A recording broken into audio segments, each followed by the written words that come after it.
தலைவர்களையும் பார்த்த விஜய் எடப்பாடி ஐயாவை மட்டும் பார்க்கவே இல்லை. ஏன் பார்க்கல அப்படின்னு கேட்டீங்கன்னா, கட்சி ரெண்டா பிளவுபட்டிருக்கான். அதிமுக 2 கட்சியா பிளவுபட போதான்.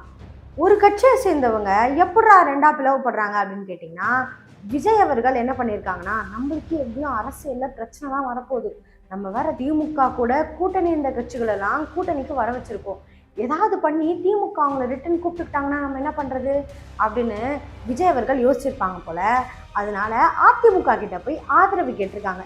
ஆதரவுன்னு சொல்ல முடியாது, இன்டைரக்டா என் கட்சிக்கு வந்துருங்கப்பா அப்படின்ற மாதிரி கேட்டிருக்காங்க. அதனால அதிமுக 2ஆ பிளவுபடுற நிலைமையில இருக்கு. எடப்பாடி அவர்கள் தலைமையில 17 பேர் மட்டும்தான் நேற்று எம்எல்ஏக்கான பதவியேற்பு விழால கலந்துட்டு இருக்காங்க. மிச்சம் யாருமே கலந்துக்கலையாம். எதுக்காக கலந்துக்கல அப்படின்னு பார்த்தீங்கன்னா, விஜய் கூட கூட்டணியில் சேர போறாங்களாம் சண்முகம் அவர்களோட தலைமையில.